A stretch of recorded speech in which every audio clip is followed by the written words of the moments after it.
So good afternoon. You're joining me, Tony Hawks, and my co-commentator Anna Smith. Say hi, Anna. Hello. We're bringing you the commentary from the GANT Championships here in Roehampton, and we're watching two very promising young. Are they juniors, Anna? Ladies and gentlemen, oh, hold on. welcome We'll listen to the the first action of the online. show court in this, the 2019 GANT Championships. And over the many years of this tournament, we've been delighted to feature some of these up-and-coming players who later on make it to great things in the world of professional tennis. We've had the likes of Richard Krajicek, Mark Philippoussis, and someone called Andy Murray, all playing here from their very young teens up until the time they turned professional. But these two gentlemen who are going to entertain us for this first preview match are already very much involved in their careers. We have two British players on court. We have a little bit of international rivalry in that on the right of the umpire's chair, from my point of view, on the horse chestnut tree side of the court, we have Evan Hoyt from Wales. He's aged 24. And he plays right-handed with, as you will see, a double-handed backhand. And he's represented Great Britain throughout his junior career. He's recently won pro singles titles in Greece and Portugal, and he has battled back from injury and has been awarded a doubles wildcard into the main draw of the Wimbledon Championships, starting next year. And his partner in those championships will be his opponent today. On the oak tree side of the court, to the left of the umpire as I look, Luke Johnson, who is from England. He's aged 25, and he's also up there in the world top 500 doubles rankings. He's recently made the finals and indeed won the pro doubles titles in Spain. He partnered Evan in the Nottingham Challenger a couple of weeks back, and then coming up next week at the Wimbledon Championships, he will be partnering him in the main Wimbledon draw. So please welcome Evan Hoyt and Luke Johnson. 2 minutes. That was Paul Mandelson taking us through the details about. Now, ladies and gentlemen, while the players continue their warm-up, we have a bit of admin to do, and that is the format of this year's GANT Championships. And it is a revolutionary one for those of us who are used to the standard best of 3 or best of 5 set matches. We're going to be using a format called the Fast 4 format, which has been pioneered in events such as the Hopman Cup and the ATP Next Generation Finals. So the matches you're going to see during the course of this week are going to be the best of 5 sets. But they're all going to be rather interesting sets because the first 4 sets, if we get that far, will be matches made up of a best of 7 games, so a first to 4 in each of those first 4 sets. And if we reach a deciding set, we'll then take a pro tiebreak. So that will be the first to 10 with a 2-point margin. So a very different style to the sets. And within those sets, we have a different style of play as well. We have an arrangement on deuce, which you may have seen premiered in this country at the Queen's Club Championships last week, where we have a sudden death point. The receiver will opt for which side he wishes to take the serve, and the game will then be decided on that single point. Perhaps even more innovation lies in the arrangement that the net cord is going to be live for all points, including the serves. So if there is a net cord on the serve, the ball will be considered in play if it lands within the service box. I'm only too delighted that I'm not officiating over all these new rules, but in the chair we have Celine Wong from Taiwan, who will keep control of the proceedings. Time.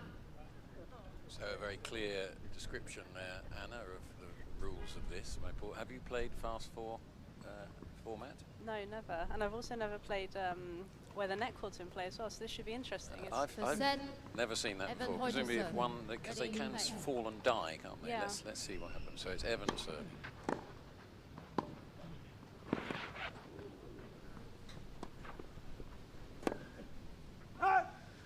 So slippery at the back of the court. We've had someone down already. I'm glad he's not injured.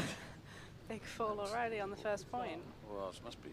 That's a kind of virgin grass court, really, isn't it? So it's going to be very slippy at the back for the moment. It's looking very lush. Yeah.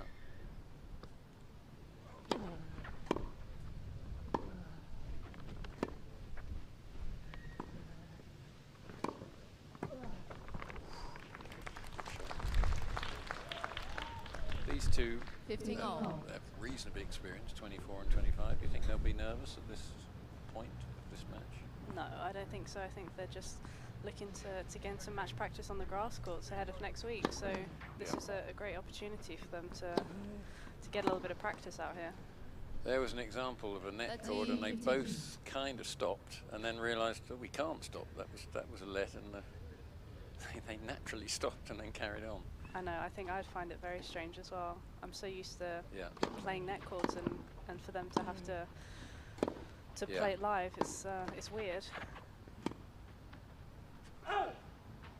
40, 15.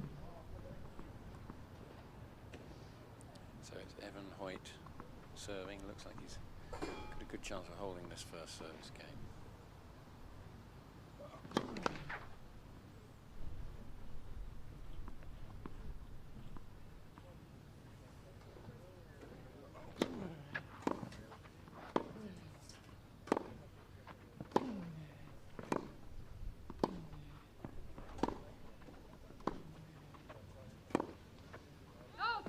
Game point. So the interesting thing about this format, Anna, is that when you're 40-15 and serving, if you lose the next point, there's a little bit more pressure, isn't it? Because it'll then go to a sudden death point if you lose that one. So you're not as secure, are you? You haven't got, because it gets to deuce, it's literally a sudden death point, which takes a bit of getting used to. Yeah, they play this format in doubles on the regular tour, so I'm quite used to it. But it does make it a little bit trickier, and you kind of have to really focus on those 2 points rather than kind of feel like you've got a little bit more freedom. Yeah, nice touch at the net there from Luke. Good hands. His doubles skills coming out. Absolutely, but they'll know each other's games so well. I know. It's hard playing someone that you know their game inside out, and especially playing doubles next week, it'll be a bit strange for them. Yeah. 30.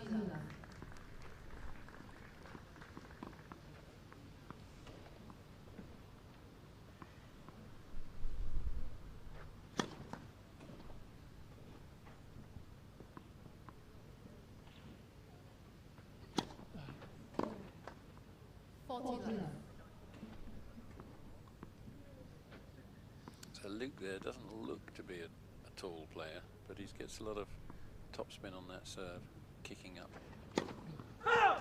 Yeah, he's a strong guy, and he's got a fast racket head speed when he gets up to that serve. Yeah. 40, 15.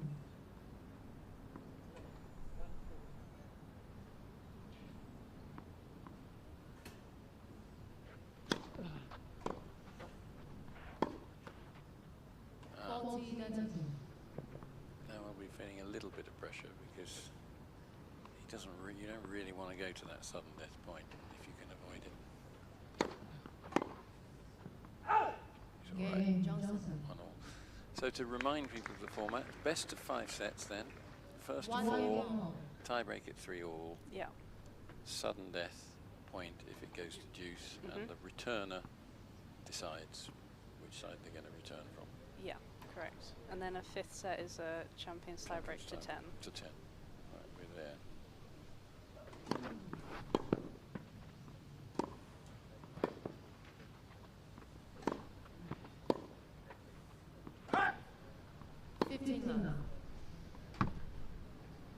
We're certainly blessed with a beautiful day for it as well, aren't we?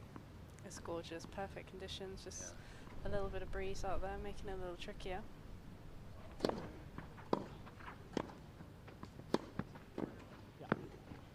a lovely touch.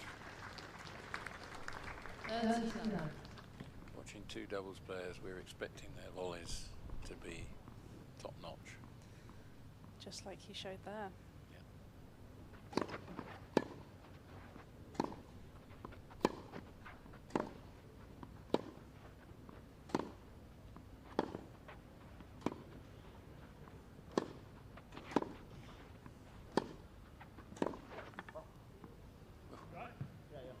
That was actually a superb rally, and looked like Luke had the advantage, but Evan just hoiked that one down the line. Another slip as well from Luke.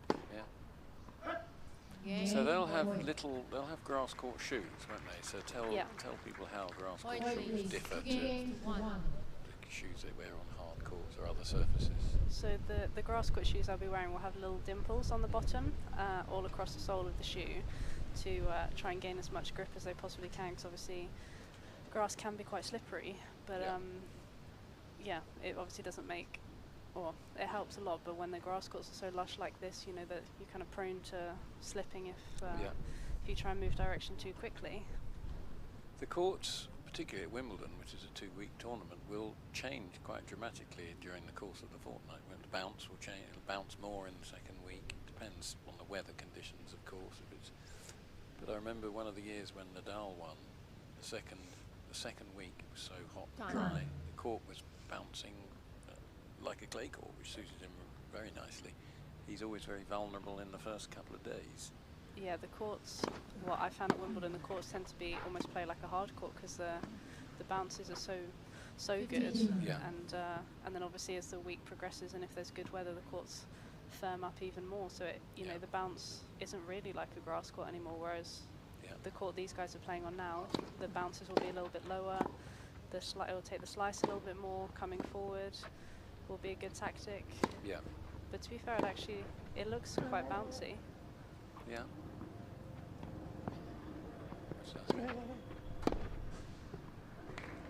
He got away with that in a way, Luke. It wasn't his best drop shot ever.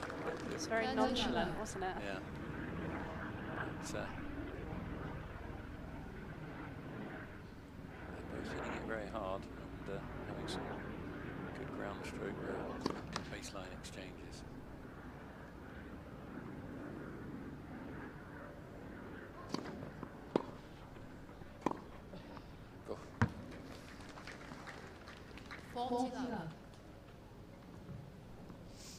Evan having a go at attacking that second serve and coming in, but not a lot of joy from it.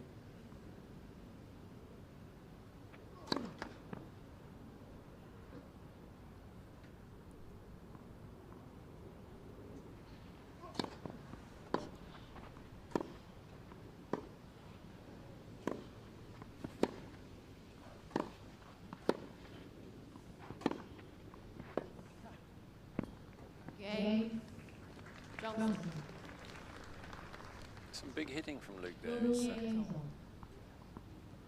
Both guys are hitting it nicely to start off this match. Yeah, crunching it nicely. There's very few unforced errors. All the points mostly being won rather than given away. But I think we've only had them serve and volleying once. I wonder if that'll creep into the match a bit more later.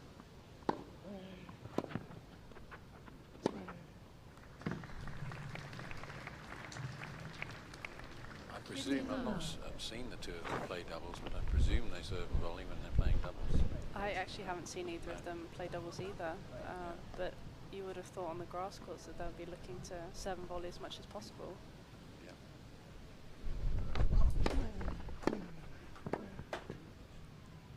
There was the serve and volley tactic, and didn't pay off that time.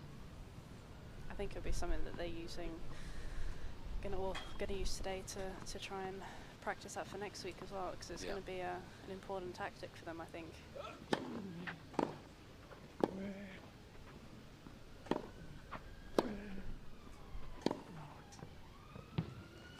Superb play from Luke. 15, 30. First glimmer of a chance of a possible break here.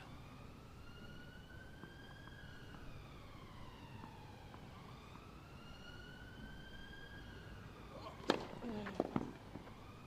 finds a big serve. 30 all.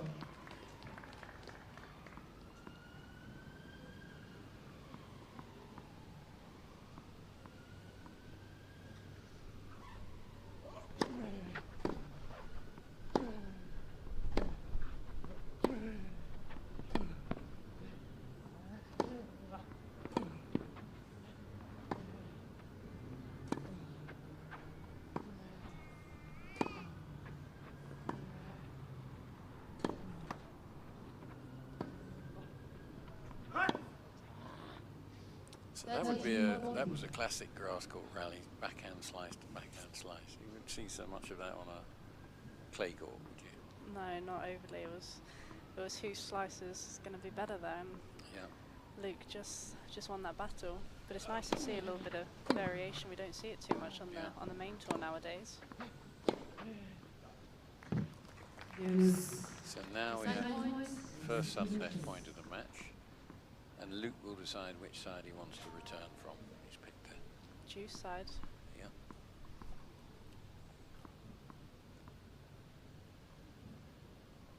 And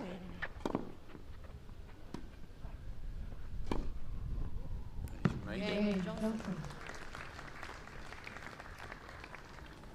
So Johnson leads 3 games to 2. always a great feat. I've played a few of these the sudden death points in tournaments, and it takes a bit of getting used to, because you're so used to the kind of the advantage and I remember I used to get a little bit nervous on the sudden death points. But you've really got to go for it, haven't you? As you've got to just not hold back, not inhibit. But the tendency is to, when you first start doing them, to play a little bit safe, perhaps. Yeah, I don't think that's probably the best way. No. I guess you do kind of want to maybe be a bit tentative, and that's your first instinct. But I think it's kind of always fortune favours the brave, and it's much better to go after it. Yeah.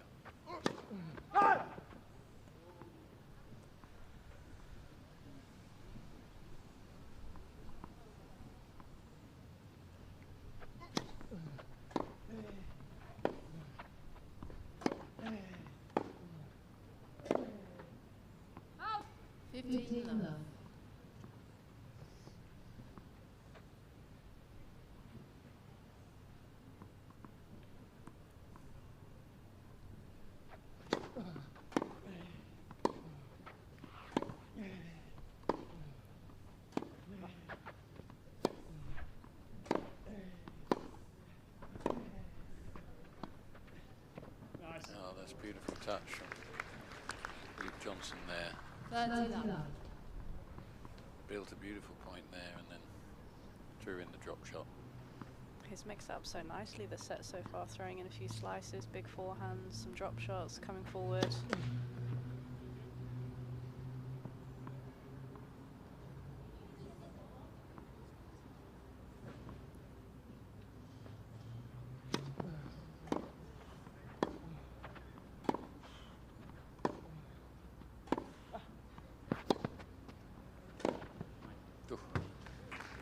Forehand, it's an important point. Keeps him in the set in a way. 40 love. He hadn't made that.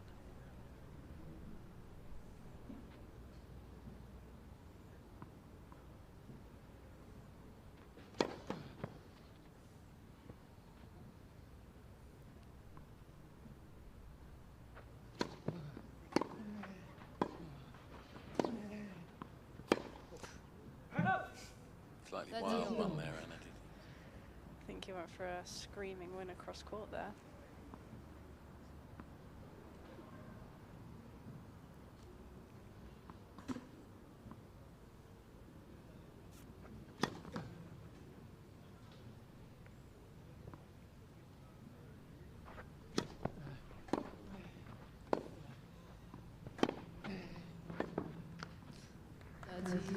He's done well here, Evan. He's love 30, and he's now got himself a break point. Two break points, yeah. Because of the sudden death rule.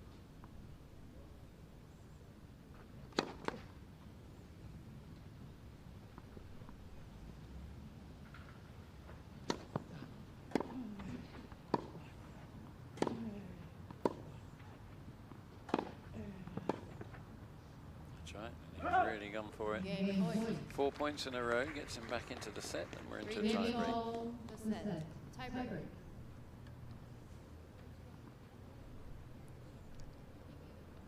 There's not much between these two players at the moment, is there? Not at all. I wouldn't want to call who's going to win this tie break. I think it's probably just the guy who can serve the best and who's the most aggressive.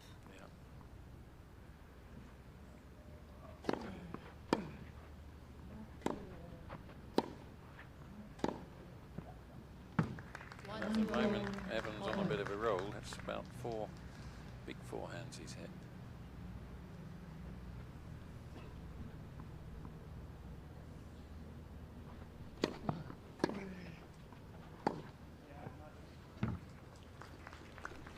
One all.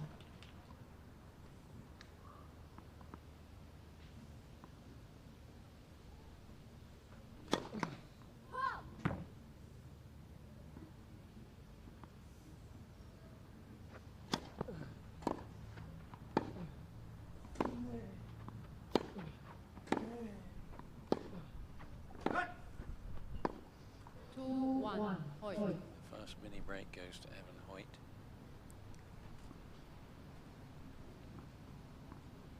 He really is winding up his big forehands and looks to be enjoying them.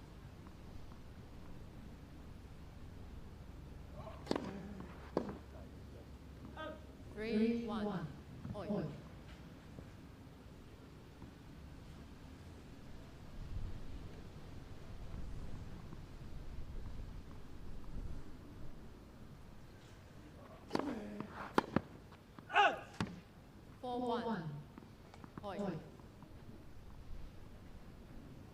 Sounds like a big lead for one in a tie break, but it can disappear very quickly.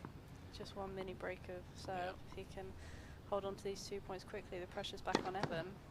Oh. Yes! Oh. Forgotten the rules. 4-2. Hoyt.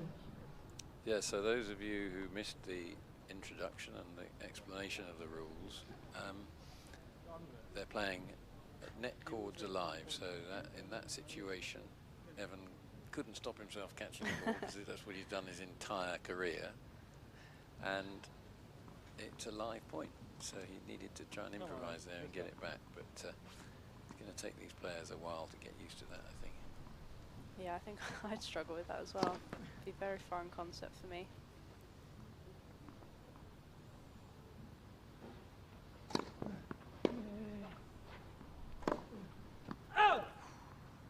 Wild. So the mini break is restored, and Evan Hoyt from Wales, if he serves 2 big points here, can serve out for the set.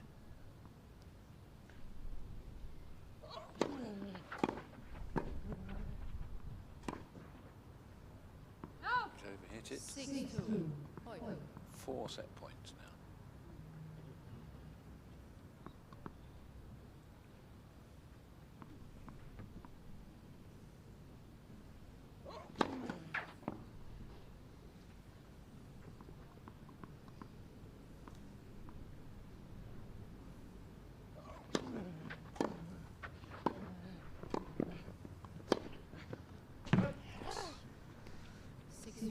Solid play by Luke, and put the pressure on his opponent a little bit. Said, come on, if you're going to win this set, pass me at the net.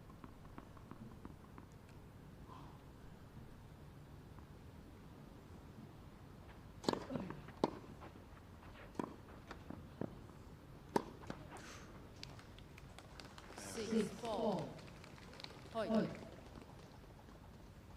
Should have made that one, Anna. Yeah, Tightened up a little bit. A little bit.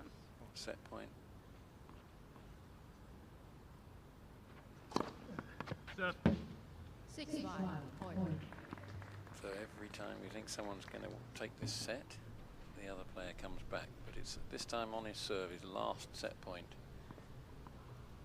for Evan Hoyt.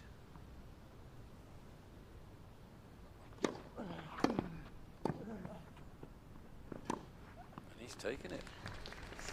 6-all. Saved 3 set points, or was it 4? I can't- 4, 6-2. set points. So it's a topsy-turvy game, this one. No one will lie down. It's high quality tennis. It's been the story of the set so far. Once someone's taken the lead, the other one's fought back, and Yeah, see if Luke can keep the momentum going. yeah.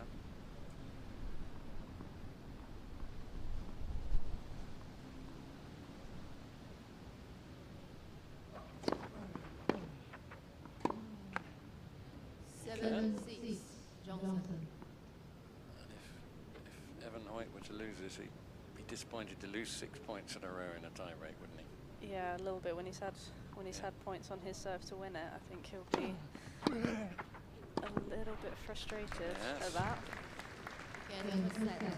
That's a tremendous comeback from Luke Johnson, and a reminder not to let your head hang low if you're 6-2 down in the tie break, or if you had a bad run of points as he did.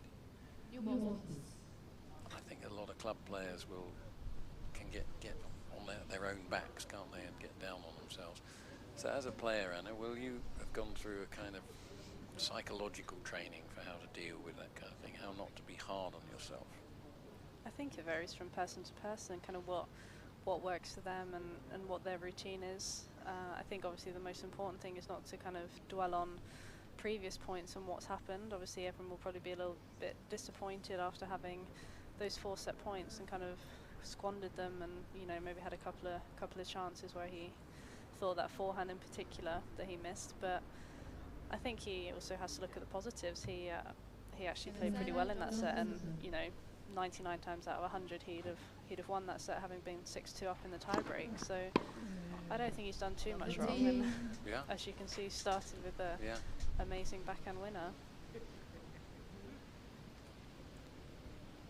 They'll presumably have coaches and people saying to them, look, you never dwell on what's gone, move to the next point.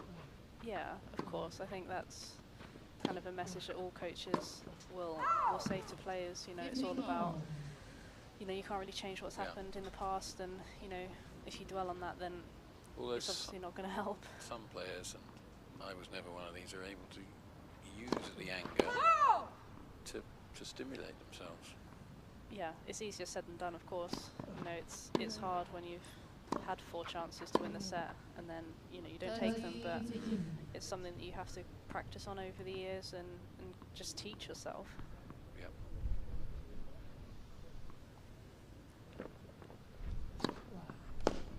It's a string gone, I found, I think. I think it's just off the frame. Just a miss-hit winner that gives him a sudden death point. He's also choosing the right-hand deuce court.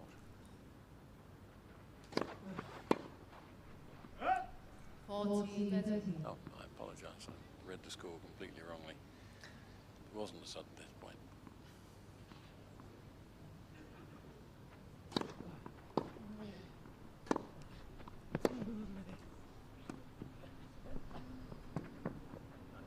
Oh, lovely touch.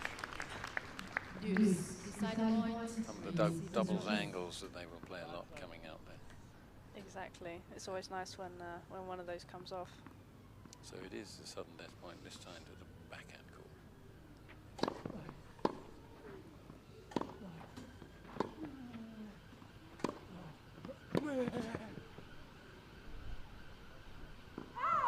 Game Johnson.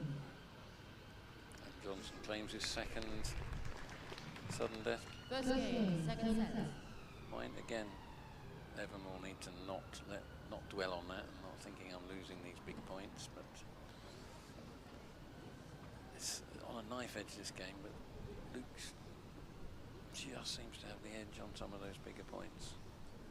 Just seems to be the one who's playing a bit more aggressively on those points. As you could see, he looked to dominate a bit more with the forehand, whereas Evan was kind of happy just to get the ball back in the court. And I think that's just been the difference between the two players.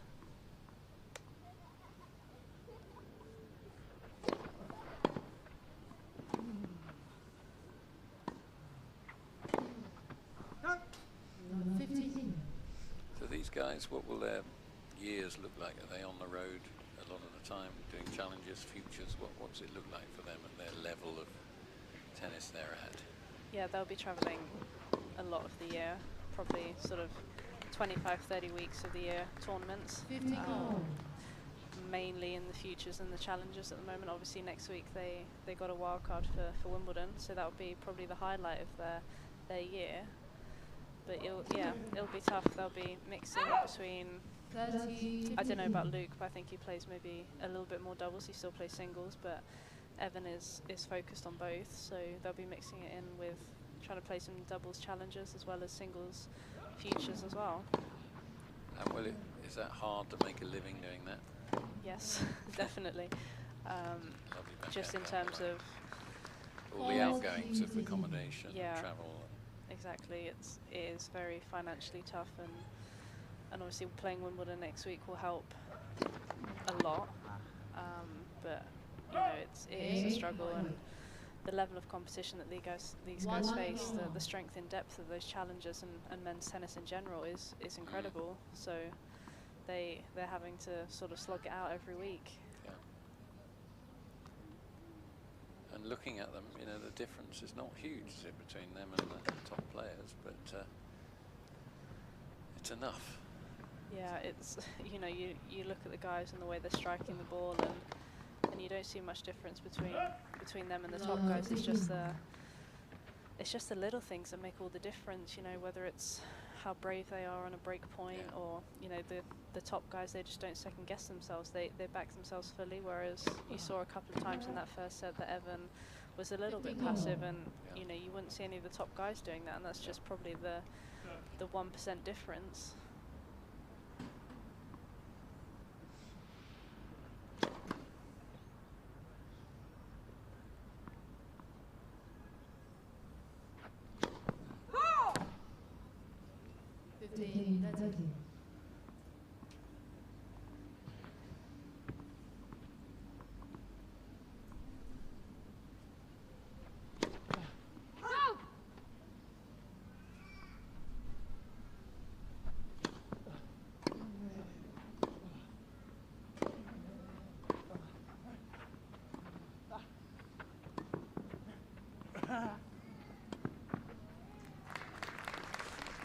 Nice grass point. Nicely built, developed well.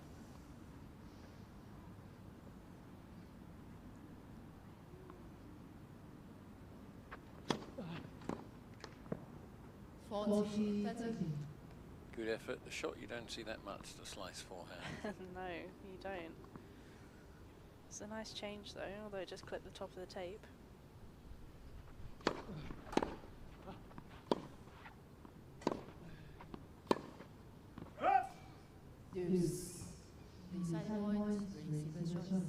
So, sudden death, and this time didn't work out for him when he picked the backhand court last time, so he's gone for the forehand this time. Oh, and he just fall on the wrong side. Big kicking serve. They're smiling at each other. I think they're such good friends and doubles partners. They're enjoying themselves out there, even though the results at the moment not going Evan's way. I think he's smiling a lot, isn't he? He's having a good time. I know, who wouldn't be? Yeah. Getting to play on a beautiful grass court in front of these people on such a gorgeous day. I don't think it gets much better as a tennis player. Because so much of the tennis is played, it's a solitary activity, or you practice with people, but and a lot of the matches that they'll be playing on around will not have big crowds. Not at all. So this will give them a little lift. Well, as you said, looking at that court, it looks like they're the first people who've ever played on it this year. I know, it's there's nothing better than playing on a freshly cut grass court. It's there's something very special about it.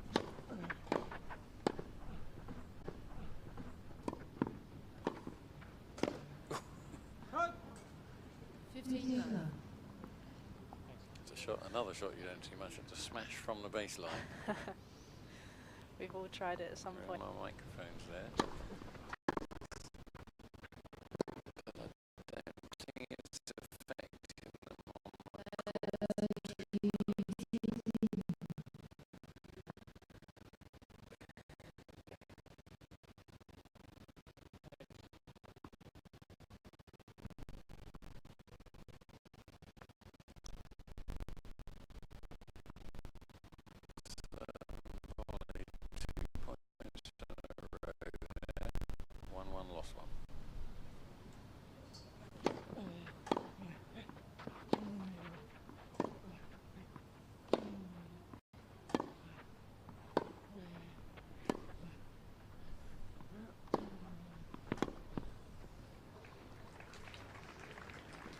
my forehand from Evan Hoyt. So they're both British, but Evan serving is Welsh, so if you Suzanne. Our huge contingent listening from Cardiff and Swansea. He's the man to get behind.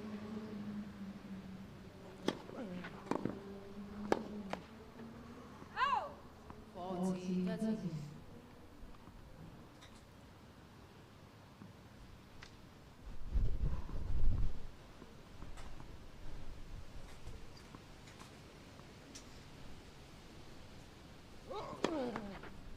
Now we can just see the wind blustering across the court.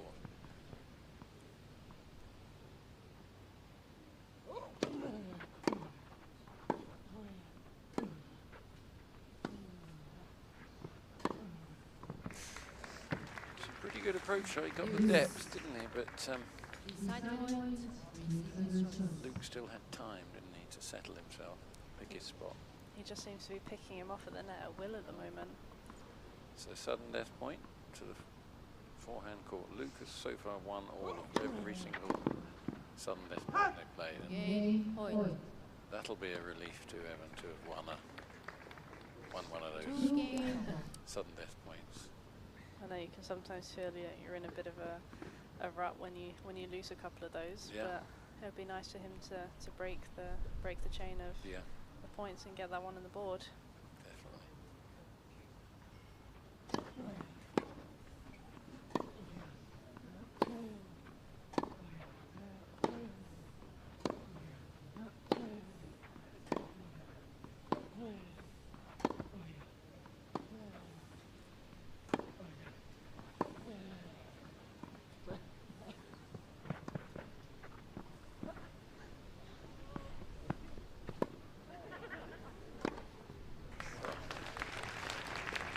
Crowd pleaser between the legs. Crowds always love those, but I wonder what the percentage of points are that are won when you do that. Fairly low.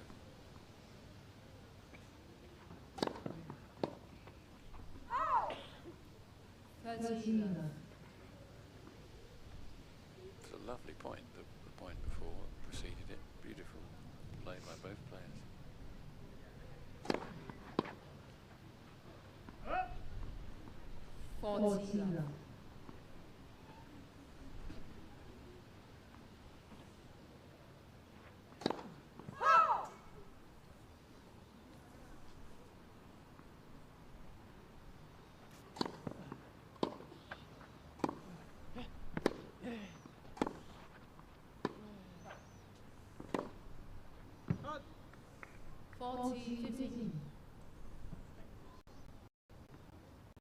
Both players will be hitting the two-handed backhand there. And Anna, is yours a two-handed backhand?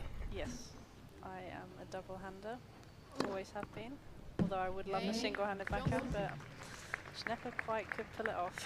Is it the default position these days? Start with two-hander and then perhaps have a look at, when you've established the shot, maybe have a look at whether a one-hander is an option. How does it work? I think it's just, obviously, it kind of depends on what age you start as well and kind of the strength you have. But if you start quite young, obviously it's probably easier to start with the two-handed backhand in terms of it's just easier. You have, you know, two hands on the racket, whereas it's hard to build up that strength when you're young to just have the one hand on the racket. Yeah. It also forces you to come through with the shot. You see a lot of club players with the backhand where they just kind of poke it or whatever. Yeah. The left hand, if you're a right-hander, will have to come right through, which is what you want to happen with the shot. Yeah, and you find that a lot of people who, you know, who just have the one hand or single-handed backhand, rather they tend to slice it a little bit rather than hitting over it as much. Whereas obviously when you have the two hands, you have the option to either hit over that backhand or mix in the slice. Yeah. The wind's really picked up now. Yeah. It's causing them a few problems out there. So of course the slice backhand is a one-handed shot, isn't it? You don't really play a two-hander with the slice. No, I don't know anyone who plays two hands on the slice. That would be very unconventional. Good shot. Just sticking with this two-hander a bit, what would you say would be the advantages for the two-hand. Oh, he's just done an underarm serve there. Game Oh. point. You can get away with that because they're mates, I think. Tiebreaker. If they weren't, that wouldn't go down too well with your opponent, would it? He's channeling his inner Nick Kyrgios. Yeah. 3-all. Yes, no! Oh. 1-0. Johnson. So this is a tie break, and of course that's the killer serve, isn't it? The one that completely dies. You don't have any chance of getting that back. That seems, to be honest, seems a little bit unfair. That. I know. I'm not really sure what the advantages are of doesn't- playing that rule. It doesn't save very much time, does it? Really. No, not massively. You occasionally get a situation where there's 4 let cords in a row, but it doesn't happen too often, does it? No, exactly. I think it's just a weird one because obviously, for as long as I've been playing tennis, we've been playing the rule where if you hit the top of the tape, it's a net.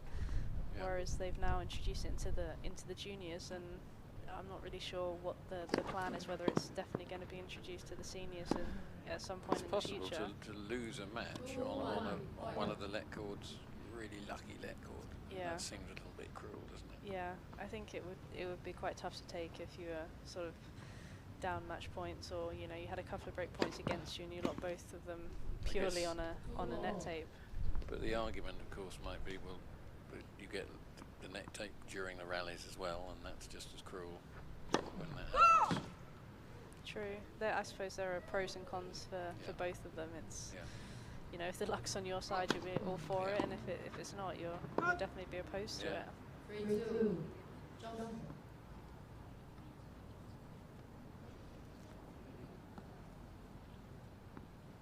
No doubt the debate will go on for some time.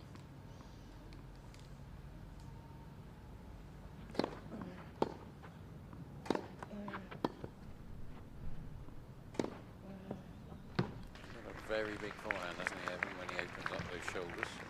Yeah. 3-0. He's hitting that nicely in this tiebreak so far. Really nothing between the two pairs. First set went to a tie break, 4 set points saved, and Luke Johnson took it, and now we're in another tie break, 3-all. I wonder how often these two guys have played each other. If they're doubles partners, they must have practice sets all the time, I would think. Yeah, most likely, and definitely just practice together a lot as well. Yeah.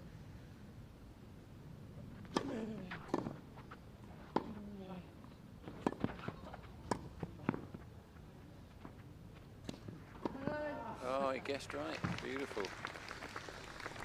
I think Lucas being nice to him there. The case there, sometimes we're going up the middle is the best option because the net player has to do what he did there and just gamble one way or the other. Like a penalty shootout, isn't it?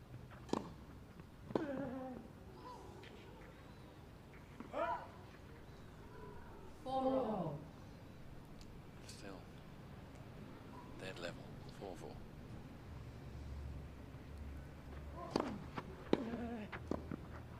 It's a good solid return. He would have be disappointed with that volley. It's always tough when it kind of comes into the body to get out of the way of that one, and he struggled to hit that out the middle of the racket.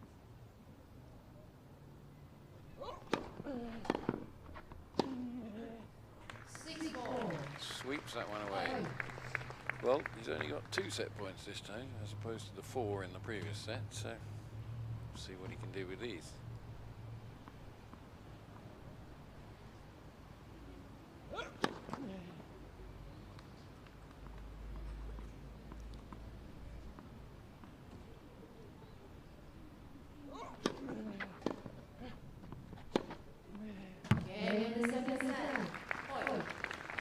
Well, he'll be thinking justice is done here. I should have won the first set, and now I've taken that. So, set all, and it's come down to a couple of points in each set, hasn't it? Very much so. I think it's. I think you've just seen basically whoever's been the most brave and the most aggressive has won the set. You saw in the first set that Luke was the one who's a little bit more aggressive even when he was down 6-2, and then you saw you saw there from kind of midway through that tiebreak that kind of Evan really stepped on the gas and started hitting some big forehands, and it really paid off there. When you see an opponent really start to warm up one shot, do you consciously go, better keep it off that a little bit, or is that something that would happen earlier in your career, and when you're playing at a higher level, you don't do that so much? I mean, if you kind of see that Evan's really seeing his forehand nicely at the moment, you'd probably want to stay away from it as little bit as much as possible, trying to mix it up and try and play a little bit more to the shot that's maybe not quite as on fire. Yeah. But it's hard. You've got to find that balance between suiting your game style and kind of your plan of action to not changing it too much based on what your opponent's doing. It's trying to find that right balance, and sometimes that can be tricky. Superb defence here from Evan. That could It's be got coming snow on for it. us. That ball has snow on it. That went so high. It was a tremendous rally, great defence, and Luke had to concentrate there. You can miss those every now and again.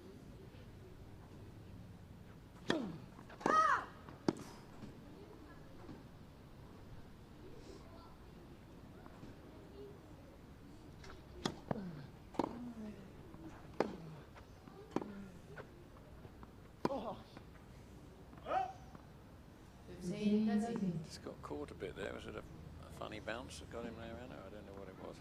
I think when the ball bounces on the lines on these grass courts, they tend to hold up quite a lot. And it just stood up instead of coming onto him. Exactly, it was sort of halfway through his swing, and it wasn't quite where he thought the ball was going to be. It was a fast return, and it wasn't far off being a spectacular winner.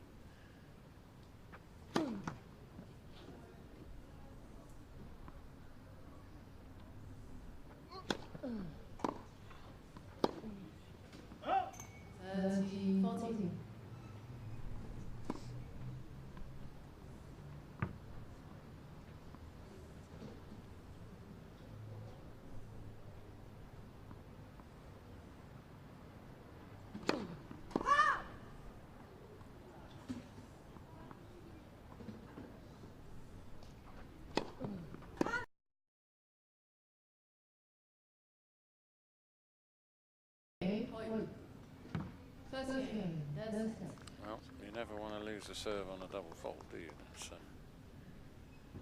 Ideally not. Just looked like he went for a little bit too much on that second serve. Maybe he knew Evans' returns were hotting up a bit, just overstretched. So, it's a little bit of a momentum swing to Evan Hoyt here. Can he consolidate? The last break of serve we saw that our opponent broke straight back. Can he get his nose in front?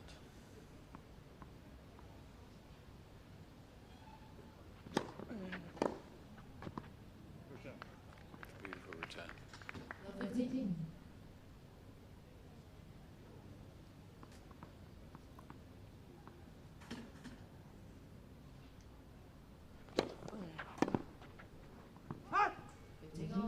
Let court there, wasn't it? And they played on. They remembered to that time. No one was going to catch the ball there.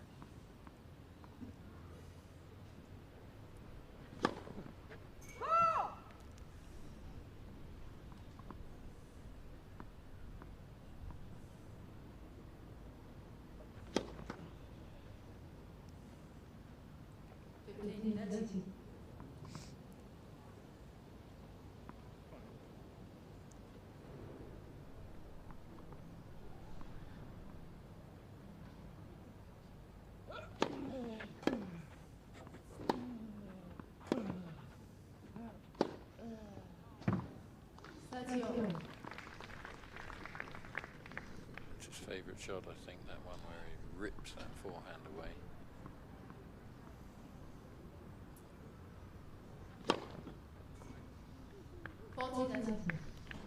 It's a big serve. I'm not sure whether our speed guns are working here, but it's, I'm reading 121 miles an hour there. Pretty quick.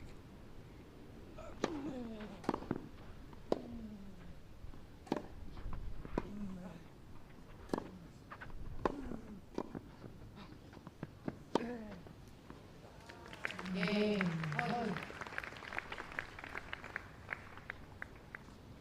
Lovely grass You court got point. me, got change. It's nice to see people attacking the net, isn't it? Even though the success rate in today's game is probably lower than it would have been 30 years ago or whatever. It's still nice to see. Hoyt leads 2 games to I know, 0. it's just the guys are so adept at hitting passing shot nowadays that it's so much harder to win points up in the net. The way these guys move and the amount of court they can cover, it doesn't seem like there are too many spots that you can approach to get an easy volley. Yeah. When you're learning the game these days, will a coach be telling you to come in, or they'll be saying be very careful? Well, I think it just depends a little bit It's on a lovely touch. on the player's game style. So Yeah. if you look at Evan, and you'd think maybe he's more comfortable from the baseline, and you know, I don't know whether this is he's coming forward a little bit more than he would do normally, purely because this is a grass court. Yeah. But you see the guys nowadays, and most of the top guys would rather be at the baseline. Unfortunately, it's just the way the kind of game has gone, and that variation has gone a little bit out of the game. Will you practice the volley less as a result of that? Yeah, pretty much. You know, it's most guys will want to practice ground strokes and serves and returns for the most part, and then very rarely There's practice a their little volleys. net court. He's smiling away. He loves those. There's 2 he's got, Luke.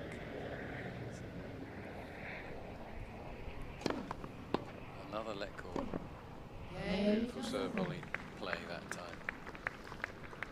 Hoyt leads 2 games to 1. Yeah, when my tennis history is I played county level many years ago, and when I was learning, we used to practice serve and volley. You know, that was part of the game, especially when the grass court season was coming. You had to get that serve in and get to the net, and it was, unless you had a weak serve, that was the default position. But it's something you just throw in every now and again now, isn't it?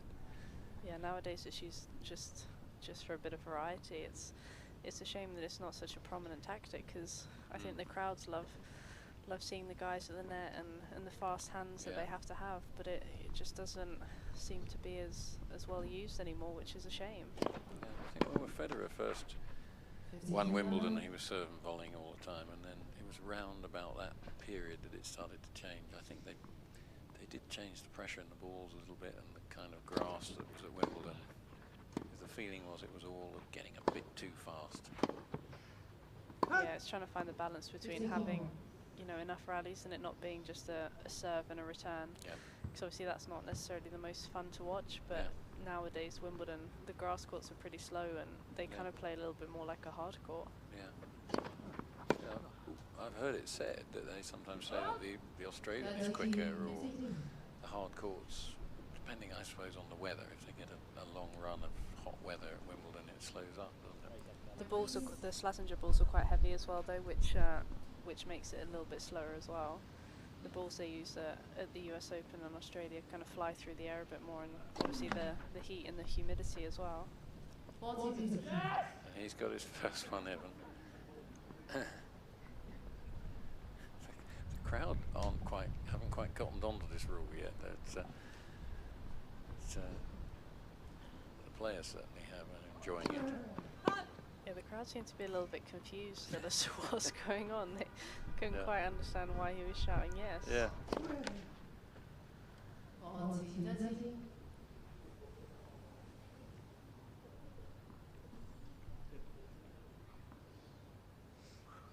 So he needs this point now. He wants to consolidate that break if he can.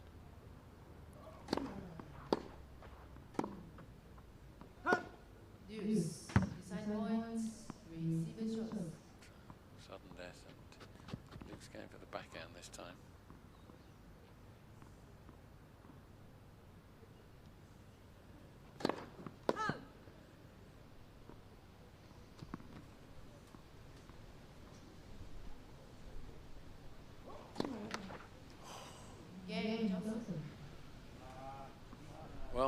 That's 2 consecutive games where the server has lost their serve on a double fault.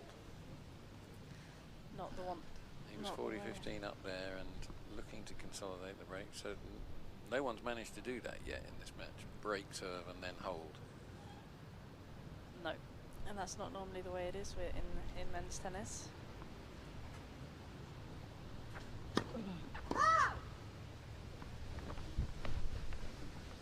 Wind getting up.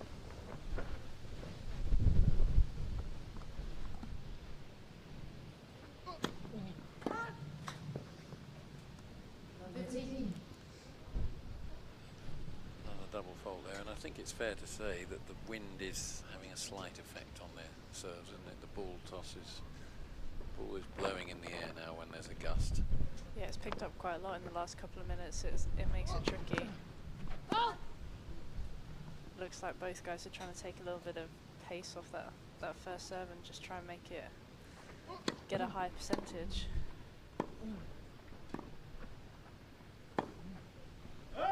Love 14.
Good second serve there that got him out of jail, so he saved 2 break points. Another chance over Evan.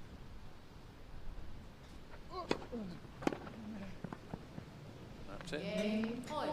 Good return at his feet, which will be something he's very used to from his doubles. But the serve and volley tactic didn't pay off.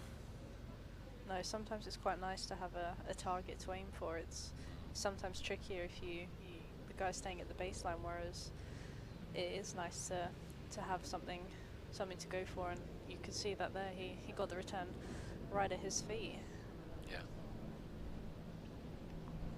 And then of course, even if he makes that half volley, he's got to make it to a good length, otherwise they can thread the ball past them on the next shot, can't they?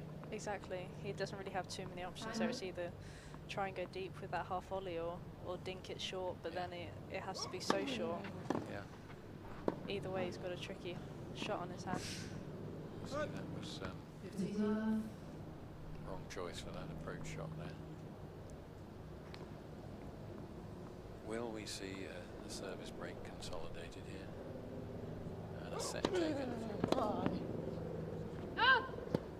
30 love. We might see. He was in this position, exactly this position in the first set. 30 love on his own serve.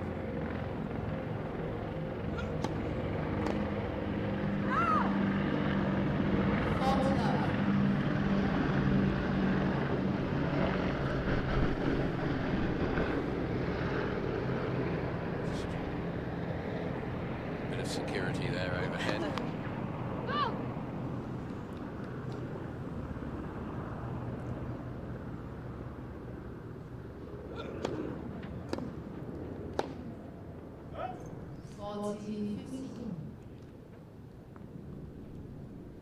One set point gone. We can see the 2 helicopters there. Military, that's a little bit worrying, isn't it? So something's not kicking off we don't know about.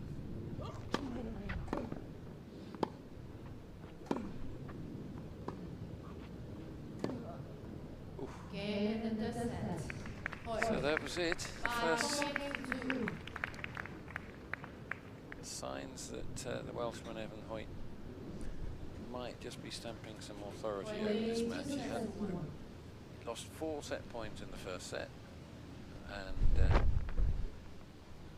now he's 2 sets to 1 up. So Luke will have to regroup now, and what do you think Luke needs to do to turn this match around?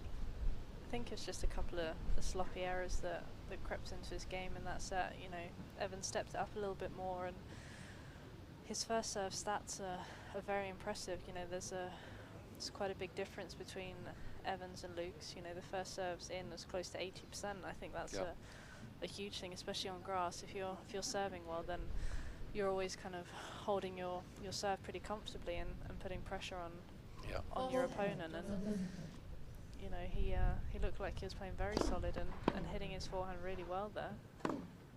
Yeah, there's that big forehand again. There's the thing with the first serve as well, when it's going in and you feel you're making a lot, the rest of the game can follow behind it, can't it? You can kind of relax a little bit more. If you know you're holding your serves fairly comfortably, you can have a bit more of a swing on your returning games, and that's when you're at your most dangerous, when you're feeling a bit more relaxed. Yeah.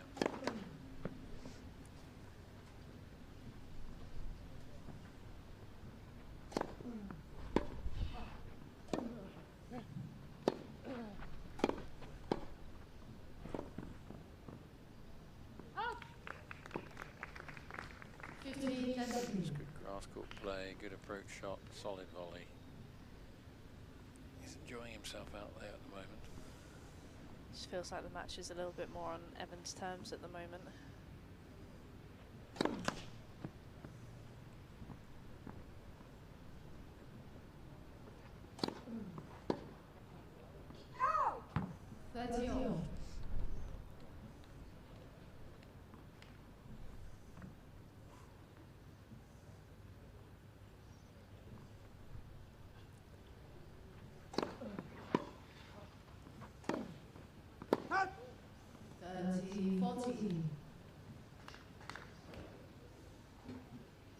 Doesn't want to drop serve at this stage of the match. It's an uphill struggle from there if he does. Oh, he's played an absolutely superb forehand slice approach. Probably not the highest percentage shot to go for, but he pulled it off nicely there. Yeah. Southern death point. Goes for the big one down the middle, just misses.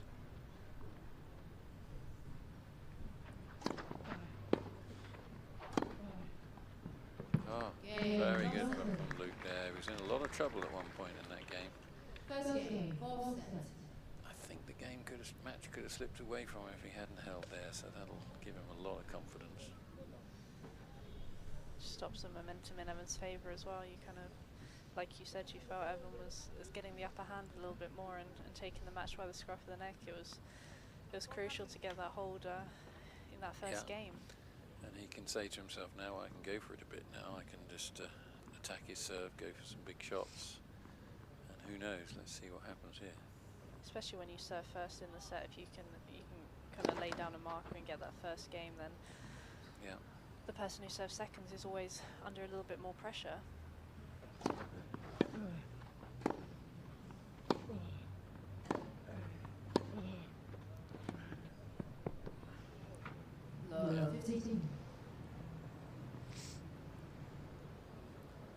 It looks like a little bit more positive from Luke there, just thinking I'll take the game to Evan a bit this time.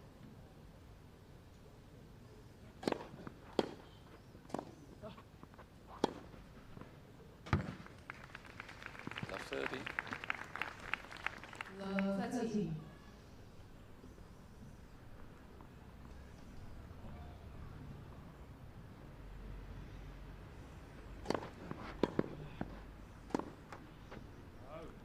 Well, it's playing out just how we predicted, really. Just a little bit of pressure on Evan, and certainly up the tempo, Luke, to get these 3 break points.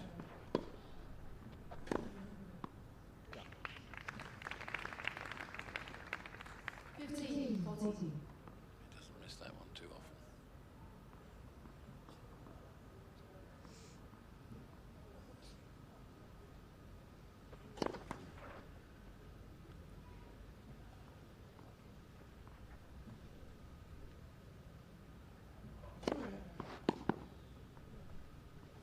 30-14. Still 2 more break points.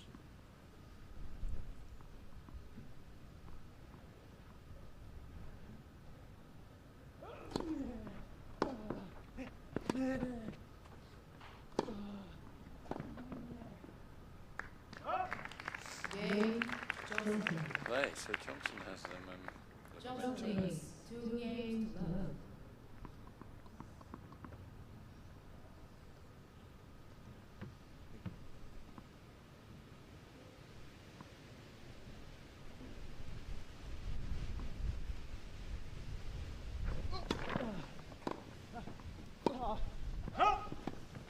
Love 15.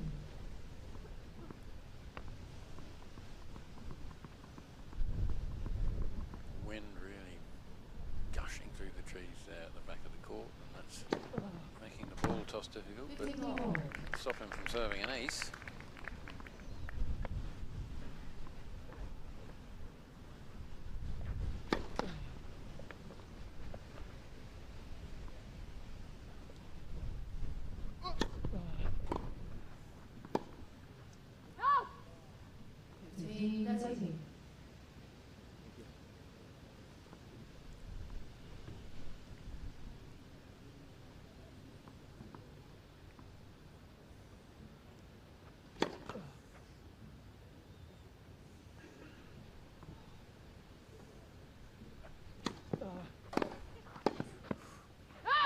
Absolutely huge return. 15 Needed a speed gun on that forehand, really, didn't we? I think it's really faster than the serve.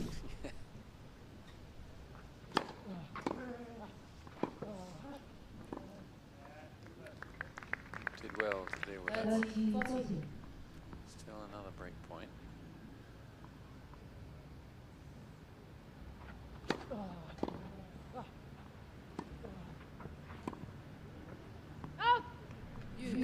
Good approach shot. Right on the baseline. Perhaps should have hoiked up a lob there, but it's so windy. It's a difficult shot to pull off today. So, sudden death point to the backhand court.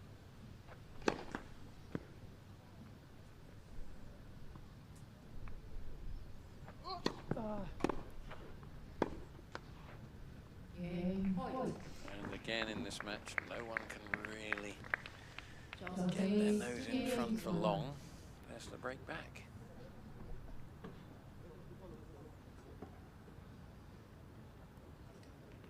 Had he held there, it would have been 3 love, and it's a long way back when you're playing up to 4 in this format. Yeah, you probably could have ridden off that set and gone straight to a Champions tie break. The players, do they like this fast 4 format? What's the feeling out there? Do you know what? I'm not too sure. I think it's.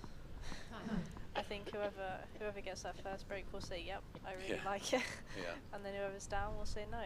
Yeah. It just very much favours the big server and. Yeah. Oh, that's a superb shot. Just for a 2-hander, he almost flicked that one-handedly, didn't he? Just. He loves that shot, I'm sure. Shame we can't see a replay of it. Yeah. What did he do? He flicked the wrist. One-handed flick of the wrist.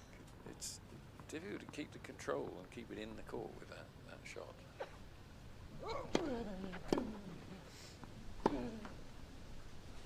That's what it does. It just puts your opponent under pressure on the next shot, doesn't it? And an unforced error creeps in.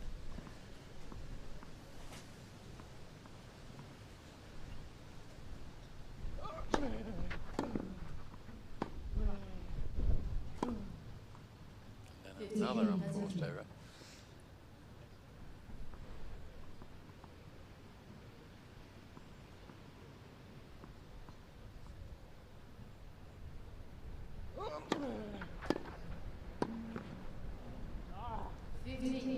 Okay, let's see how many unforced errors we get in a row. This is a change, because at the beginning of the match they were solid on everything, but they're strange at this stage of the match. Errors creeping in. 30-14. probably been the sloppiest game of the match from both of them. Yeah, a little bit of concentration oddly seems to be wavering a little. Use. Big serve up the middle, sudden death, another break point. Decide point. Receiver's choice.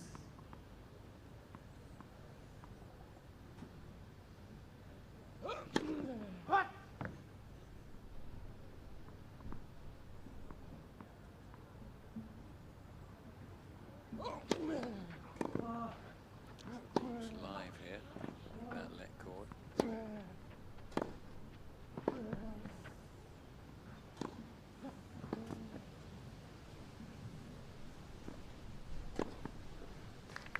Game. Johnson. Superb grass court point there. Johnson leads 3 games to 1. Very big sudden death point there.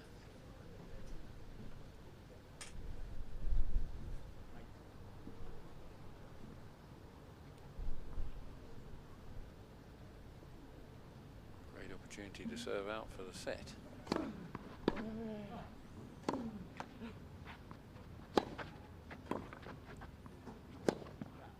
Oh, that's huge forehand. To get that, how strong does his wrist need to be for that forehand? Very strong.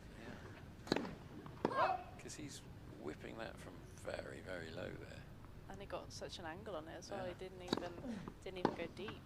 Yeah. 15 all.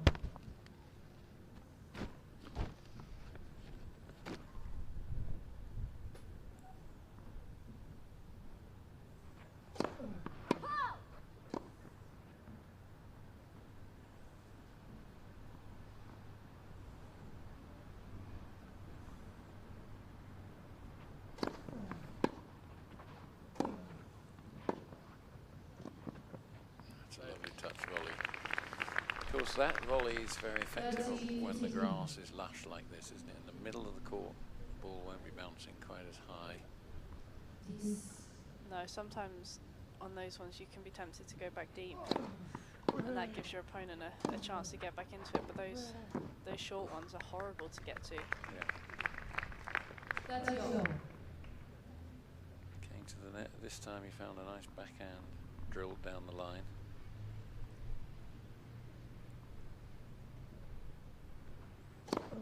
It's a big serve and a drive volley that time, giving him set point to take it to 2 sets all.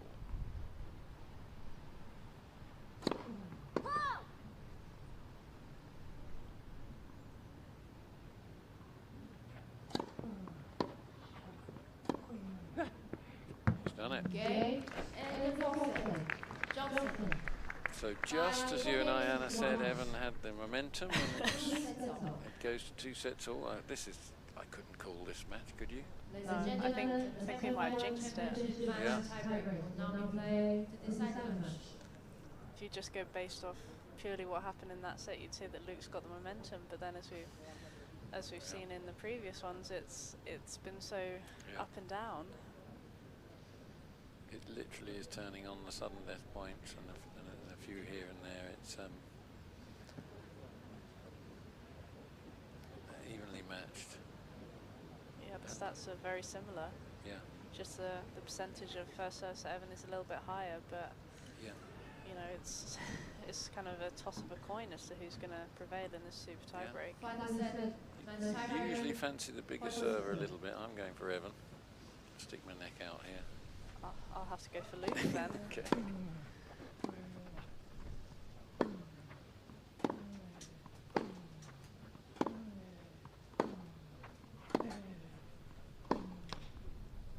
Backhand to backhand. Earlier in the match we had them exchanging slice backhands. They were demonstrating the two-handed drive backhand. They would have drilled that a lot, wouldn't they? Yep. That would have been one of their go-to drills. Again, he just sort of gets it low and fails to make that half volley. Yes, too low. Love to. Hoyt.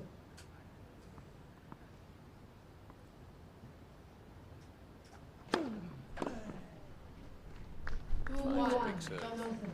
Needed it.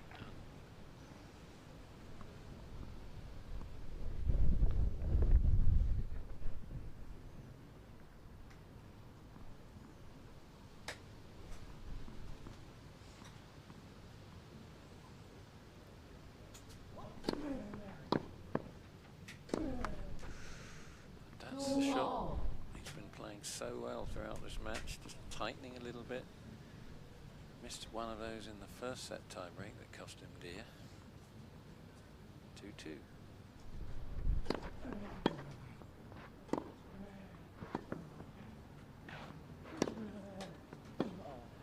What? 3-2. Hoyt.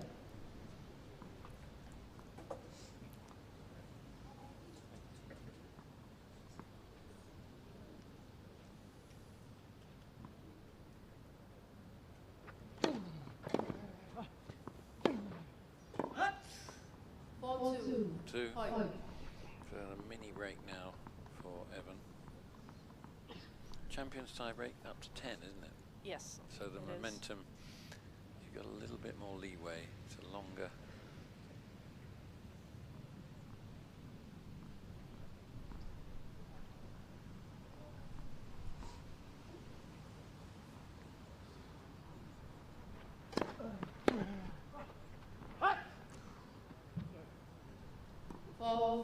Hoyt.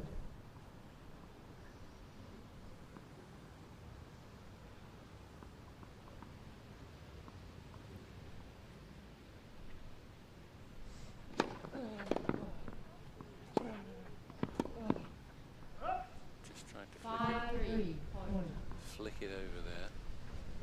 That's a shot that a two-hander can play easier than a one-hander. That left hand hooking it over.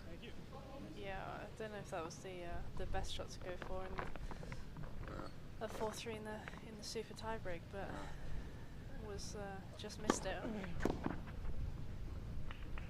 6-3. Hoyt. Found a couple of good first serves there that just gives him that edge. The pressure a bit on Luke to win both these points.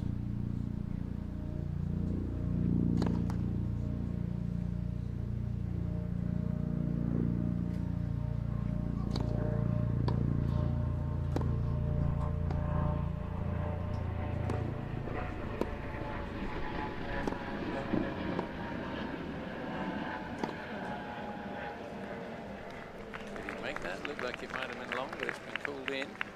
6-4. Absolutely massive point for Luke, that one. Had to make it, you feel. Just clipped the back edge of the line, I think. Yeah. Didn't leave much margin there. Oh, that's huge. How he picked that one up, I don't know. Hoyt. And that is such a big point at that stage of the match. It would have been 6-5. Now it's 7-4. He says, sorry, mate. He isn't sorry at all. Sorry, not sorry. 8-4. Hoyt. I think there's a case to say if Evan were to win this match, that it could have all turned on that Oh, point. definitely. That's how narrow the margins are between them. But it's one of those shots that, you know, Luke should have put away. He was right on top of the net and kind of was a little bit blasé about it. Could have given it a bit more angle or pretty much hit it anywhere else in the court.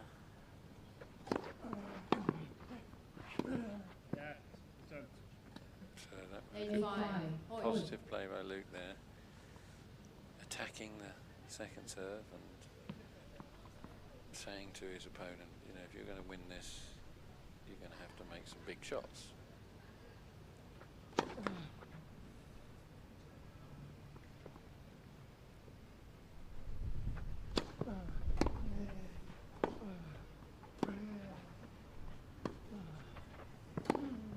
Oh, it's a beautiful shot.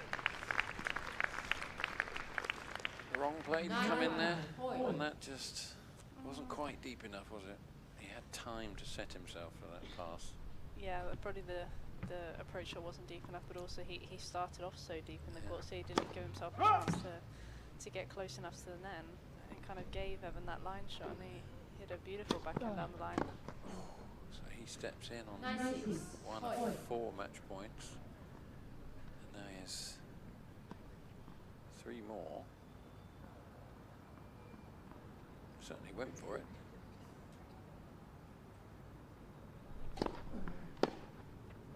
And he's done it. By 3 sets to 2. 3-4, 4-3, 4-2, 1-4.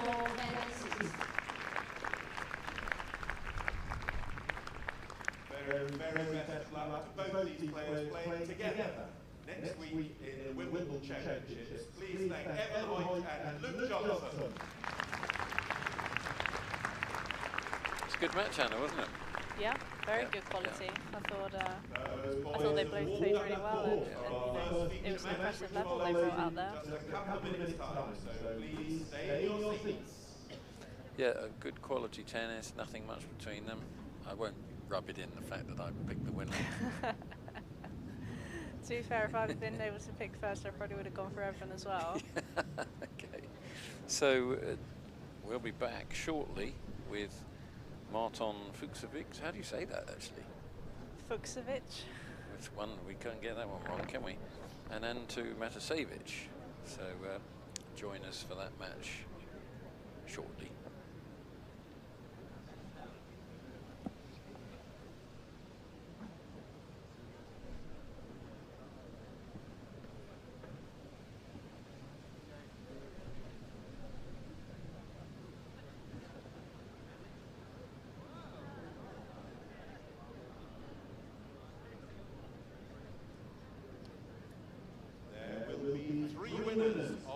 £250 GANT gift card if you call in at the GANT pop-up shop, which is up towards the main clubhouse, and register for the My GANT membership program. So do please call in, have a look at the summer lines and stand a chance of having your own shopping spree on our fantastic sponsor of the GANT Championships. The format of the championships for our main matches is now versus next. The players currently succeeding high up in the world rankings of the ATP Tour versus those who are an up and coming. And last year, our next players featured most successfully in the Wimbledon Championships. So future champions may well be on court in front of you very shortly.